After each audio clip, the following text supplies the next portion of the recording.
En fait, l'INSERM, il est né en 1941, pendant la guerre, pour des raisons liées à l'état sanitaire de la population pendant la guerre. Et ça donnait lieu à l'Institut national d'hygiène, créé en 1941, auquel a succédé l'INSERM en 1964. En France, il y avait l'université, et dès avant la guerre, pour pallier le manque de recherche dans l'université, on a voulu créer des organismes.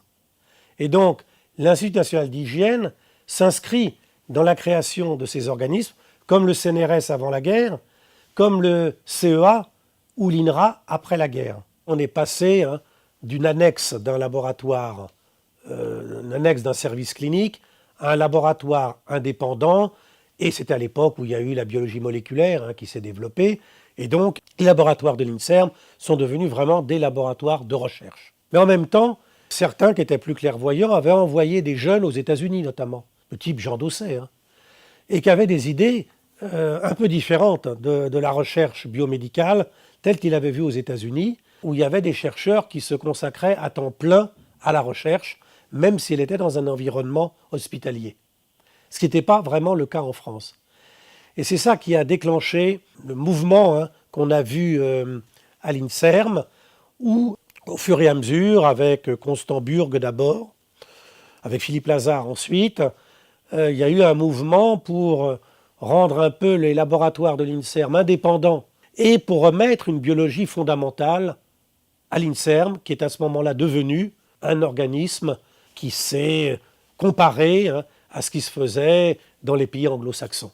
Ceci étant, en même temps, la clinique devenait un peu plus loin.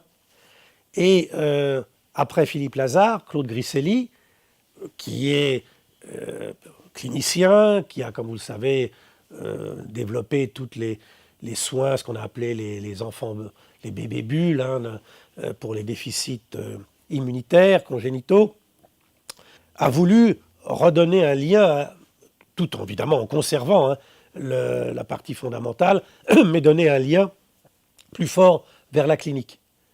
Ce qu'a continué aussi, après lui, Christian Bréchot. Il est évident qu'aujourd'hui, on ne peut pas développer une recherche biomédicale s'il n'y a pas une acceptation des malades, évidemment, et du public. Il y a 475 associations de malades à l'INSERM et qui travaillent étroitement avec nous. Par exemple, il y a un comité de relecture des protocoles de recherche clinique par les malades eux-mêmes. Alors il y a une deuxième façon de le faire, c'est l'expertise collective. C'est des demandes qui nous sont faites, ça peut être par le ministère de la Santé, ça peut être par la Caisse d'assurance maladie, qui nous demandent quel est l'état de la question, c'est-à-dire une revue de la littérature, et d'en faire un bilan. C'est à chaque fois une étude objective. On ne dit pas ce qu'il faut faire, ça c'est pas le rôle de l'INSERM, c'est le rôle du politique ou d'agences plus appliquées, mais c'est aussi un rôle essentiel qui est un grand succès de l'INSERM. Ces toutes dernières années, ce qui me frappe depuis 1 an, 2 ans, c'est de voir la recherche émerger en Thaïlande, en Indonésie, des pays dont on ne parlait même pas. Le Mexique, évidemment, le Brésil, ils financent maintenant la recherche de façon extrêmement importante. Donc, ma vision, c'est évidemment d'être capable d'être toujours au plus haut niveau. Il faut maintenir une recherche fondamentale de très haut niveau. Toutes les grandes applications, ça a été le fait de résultats, je dirais, inopinés venant de la recherche fondamentale. Puisque la grande caractéristique des sciences de la vie et de la santé, c'est que dans tous les exercices de prévision qu'on a pu faire il y a 10 ans ou 20 ans, rien n'a été prévu.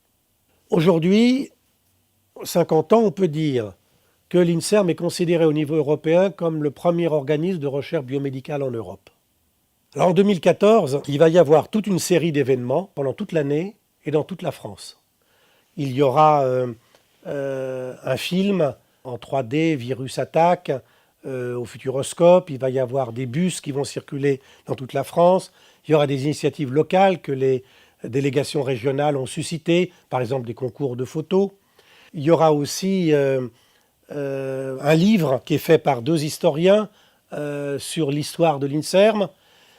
Et puis, un événement le 3 avril dans le grand amphithéâtre de la Sorbonne en présence du président de la République et des ministres, pendant lequel on va réfléchir un petit peu sur qu'est-ce que pourrait être la recherche biomédicale dans les 10, 20, 30 ans qui viennent, en faisant parler à la fois des tout jeunes, puisqu'il y aura une étudiante de l'école de l'INSERM, Liliane Bettencourt, cette école qui nous permet de former des jeunes ultra brillants à la fois comme médecins et comme chercheurs, et des orateurs qui ont plus d'expérience, comme Françoise Barré-Senoussi, ou étrangers qui viendront nous faire partager leurs expériences. Ce ne sont pas des exposés scientifiques, c'est une réflexion sur ce que pourrait être la recherche biomédicale dans le futur. Donc l'année 2014 va être une année évidemment extrêmement importante pour l'INSERM, tant au niveau national qu'au niveau international. C'est le 50e anniversaire.